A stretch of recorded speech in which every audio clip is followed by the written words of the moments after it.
नमस्कार दोस्तों, ज्ञान की किताब एक में आपका स्वागत है, जहां हम आपको भारतीय देवताओं की अद्भुत कहानियां और उनके महान कार्यों से अवगत कराएंगे। हमारे चैनल पर आप पाएंगे प्राचीन देवताओं की जीवन कथाएं और उनके महत्व, धार्मिक कथाओं का गहरा विश्लेषण, पूजा विधियां और धार्मिक अनुष्ठान। हमारा उद्देश्य है कि हम आपको सिर्फ जानकारी ही नहीं बल्कि एक आध्यात्मिक अनुभव भी प्रदान करें। अगर आप भारतीय पौराणिक कथाओं और देवताओं में रुचि रखते हैं तो हमारे चैनल को लाइक करें, शेयर करें, कमेंट करें और सब्सक्राइब करें। हमारे साथ इस दिव्य यात्रा में शामिल हो। धन्यवाद और भगवान आपका भला करे। एक असुर कैसे बना पितरों के मोक्ष का कारण। पितृपक्ष में हर किसी को यह पढ़नी चाहिए यह कथा। असुर, दानव, राक्षस, दैत्य आदि को हमेशा अपवित्र माना जाता है, पर क्या आप जानते हैं एक असुर कैसा भी था जिसकी तपस्या से खुश होकर श्रीहरि ने उसे सभी तीर्थों से अधिक पवित्र और पावन बना दिया। आज हम बात कर रहे हैं पितरों की मुक्ति दिलाने वाले गया तीर्थ की। चलिए जानते हैं आग्नेय महापुराण की एक कथा के माध्यम से कि कैसे एक असुर का शरीर बन गया पावन तीर्थ स्थान। एक समय की बात है, एक असुर था। गयासुर भगवान श्री हरि को प्रसन्न करने के लिए घोर तप करने लगता है। उसके तप के प्रभाव से सभी देवी देवता परेशान हो जाते हैं। वे सभी देवता भगवान विष्णु के पास जाते हैं और उनसे प्रार्थना करने लगते हैं कि वे गयासुर के तप के कारण हो रही समस्या का कोई समाधान निकाले। वे सभी दयनीय स्थिति दिखाते श्री हरि से अपनी रक्षा करने को कहते हैं। श्री हरि देवताओं का आश्वासन करते हैं और कठोर तप कर रहे गयासुर के सामने प्रकट हो जाते हैं। अपने सामने अपने आराध्य को देखकर गयासुर भाव विभोर हो जाता है। भगवान उसकी तपस्या से प्रसन्न होकर उसे वरदान मांगने को कहते हैं। इस पर असुर ने उनसे कहता है कि भगवान, आप मुझे ऐसा वरदान दे कि मैं सभी तीर्थों से अधिक पवित्र हो जाऊं।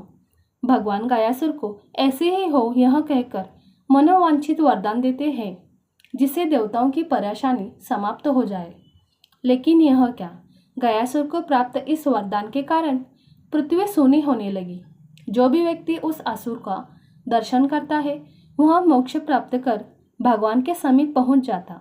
ऐसे सभी देवता आदि ब्रह्मा जी के साथ श्री हरि के पास जाते हैं और उनसे कहते हैं कि गयासुर का प्राप्त वरदान के कारण सारी पृथ्वी सूनी हो रही है। इस पर विष्णु जी ब्रह्मा जी से कहते हैं कि वे सभी देवताओं को लेकर गयासुर के पास जाए और उसे एक यज्ञ करने के लिए पवित्र भूमि मांग ले। ब्रह्मा जी विष्णु जी से आज्ञा लेकर गयासुर के पास जाते हैं और उसे यज्ञ भूमि बनाने के लिए उसके पावन शरीर की मांग करते हैं। गयासुर खुशी खुशी अपने शरीर को यज्ञ भूमि के लिए तैयार हो जाता है। ब्रह्मा जी उसके मस्तक पर यज्ञ प्रारंभ करते हैं और जैसे ही यज्ञ में पूर्णाहुति देने का समय आता है तो गयासुर का शरीर चंचल हो जाता है। यज्ञ के समय वह विचलित होने लगता है। यह देखकर भगवान विष्णु धर्म को बुलाते हैं और उनसे देवमयी शिला को गयासुर के शरीर पर रखने को कहते हैं। देवमयी शिला और कोई नहीं बल्कि धर्म और उनके पत्नी धर्मवती की पुत्री धर्मव्रता है। धर्मव्रता का विवाह ऋषि मरीचि से हुआ था। अज्ञानवश ऋषि मरीचि ने अपनी पत्नी को सेवा से विमुख होने के कारण शीला को होने का शाप दिया था, परंतु कठोर तपस्या कर धर्मव्रता ने श्री हरि से कहकर इस शाप को भी वरदान में बदल दिया। जब श्री हरि के कहने पर इस शीला को गयासुर के शरीर पर रखा गया तो उसके बाद भी गय का शरीर हिलता ही रहा। यह देखकर अन्य देवताओं के साथ रुद्र और ब्रह्मा जी भी उस शिला पर बैठ जाते हैं, लेकिन शिला का हिलना बंद नहीं हुआ और वहां देवताओं को भी अपने साथ हिलाने डोलाने लगा।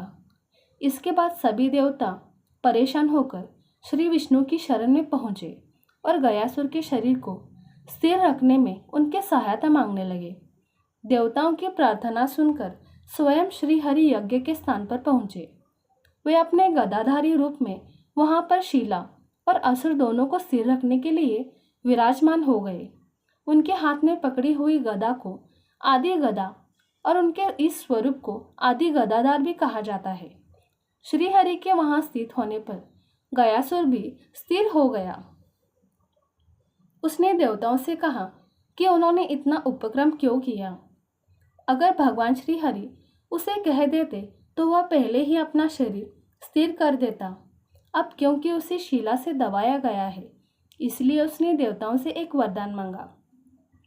इस पर देवताओं ने कहा कि क्योंकि तीर्थ स्थान के लिए उसका शरीर क्यों स्थिर किया गया, इसलिए सभी देवताओं के साथ श्रीहरि, ब्रह्मा और शिव इन तीनों ही यहाँ निवास करेंगे।